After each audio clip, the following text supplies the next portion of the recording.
तारीफों से उबरना नहीं।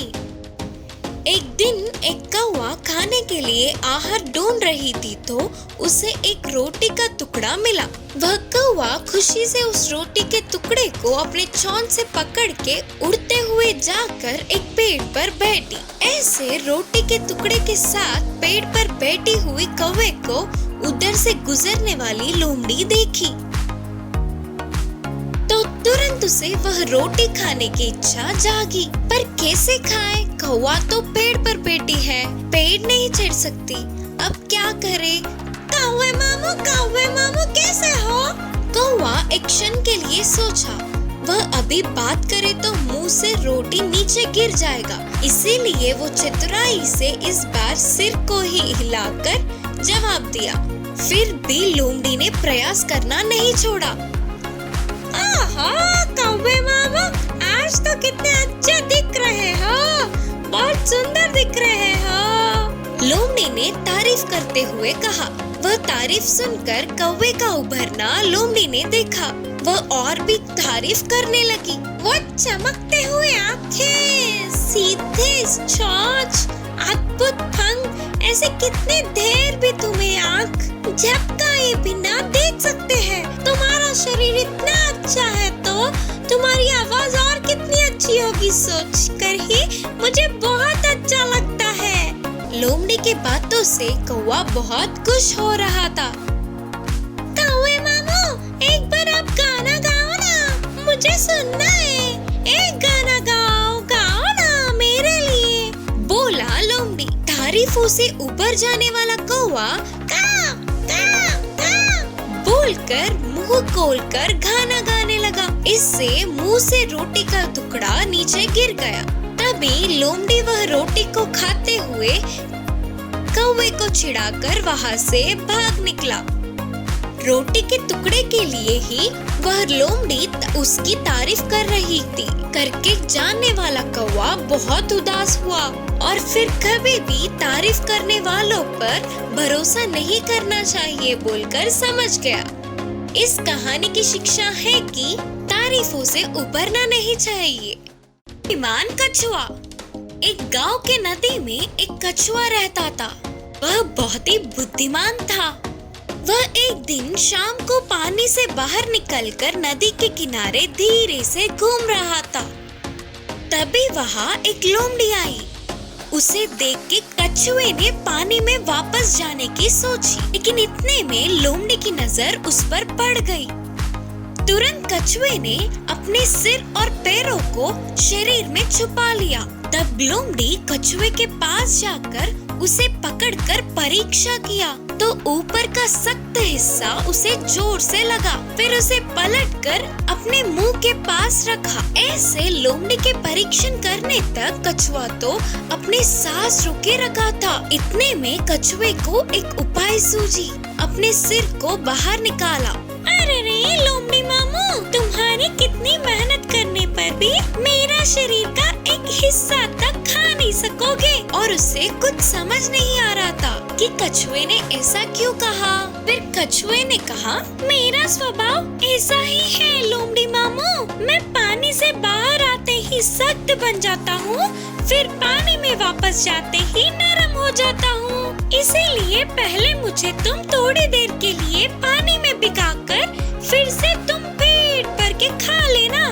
कछुए की बातों को सुना अनसुना करते हुए अपने सिर हिलाया। कछुआ कहीं पानी से फिसल न जाए करके अपने पैरों से पकड़े रखा। फिर कुछ देर बाद कछुए ने बहुत ही बुद्धि से काम लेते हुए कहा, लोमड़ी मामू, मैं तो पूरा भीग गया, लेकिन तुम्हारे पैर रखे हुए जगह पर नहीं भीगा। इससे लोमड़ी अपने पैरों को थोड़ा सा हटाने के लिए ऊपर क्या लिया तो बस।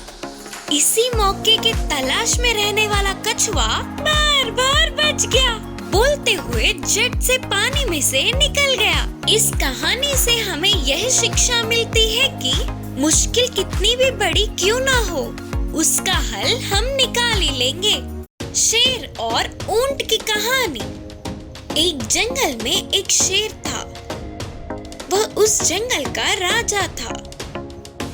उसे सलाह देने वाले बाघ, लोमड़ी और कौवा एक दिन उनको एक ऊंट दिखी जिसे दुनिया का कोई ज्ञान नहीं, सिर्फ अच्छाई का पता था। भाग, लोमड़ी और कौवा उसके पास जाकर पूछे, कौन हो तुम? इस जंगल में क्यों आई हो? कौवे ने पूछा। ऊंट ने कहा, जी हाँ, मैं मेरे मालिक के कष्टों को ना झेल पाते हुए मैं बाजू के घाव से आज ही आई हूँ। मेरा कोई सहारा नहीं, मुझे बचाकर पुण्य कमाओ। अच्छा ठीक है, तुम डरो मत, तुम्हें हमारी झुंड में ले लेंगे। हमारे महाराज बहुत ही भले हैं, उन्हें बोलकर तुम्हें एक अच्छा सा काम भी दे देंगे। हमारे साथ आ जाओ। ऊंट को महाराज शेर के पास ले गए। वे हमारे जैसा ही आपकी सेवा करने के लिए हमारे जंगल में नया आया है। अच्छा सा बलवान और बुद्धिमान है, घमंड नहीं होने वाला, सीधा साधा स्वभाव का है। तब शेर ने ऊंट को भी उसके मंत्रियों में नियुक्त कर लिया। ऐसे आगे आगे ऊंट की अच्छाई शेर को पसंद आने लगा। वह उसे अपना दोस्त बनाकर अपने राज्य का प्रधानमंत्री बनाया। कल के आए हुए ऊंट को प्रधानमंत्री बने हुए देख भाग, लोमड़ी और कौवा जलने लगे। अच्छा मौका देख के उसको हानि पहुंचाने की सोच रहे थे और उससे नफरत किया। फिर एक बार शेर बीमार पड़कर अपनी जगह से हिल तक नहीं पाया। जानवरों का शिकार करके लाकर शेर को आहार में देते थे। एक दिन उनके ऐसे इतना ढूंढने पर भी एक शिकार तक नहीं मिला। इसी बात का विचार शेर से किया और अपनी चाल से कौवे ने कहा, आपके काम ना आ पाने वाला ये शरीर किस बात का? आपको इस भूख के हालात में मैं नहीं देख सकता। मुझे खाकर अपनी भूख मिटा लो। क्या तुम्हारे जैसे छोटे जानवर को मारूंगा तो मेरी भूख मिटेगी क्या? तुम्हारा मांस तो मेरे एक दांत के लिए भी काफी नहीं होगा।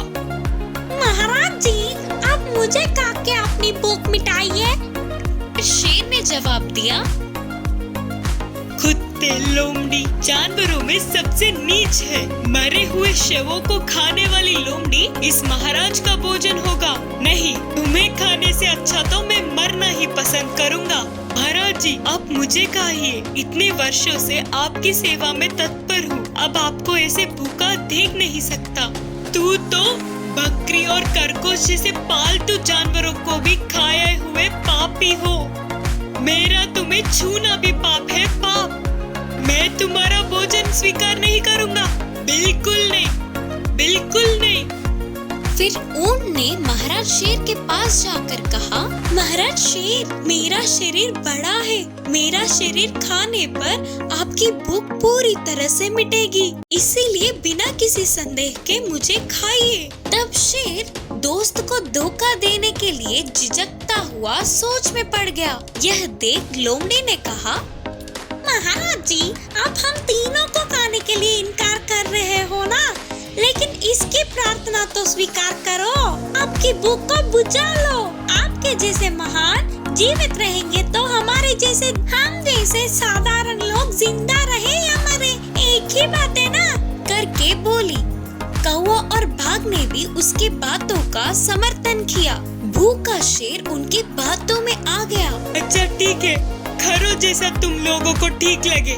बोलते हुए तुरंत ऊंट पर अपना पंजा मारकर उसे मार दिया। फिर शेर ऊंट का मांस खाकर अपनी भूख को बुझा लिया।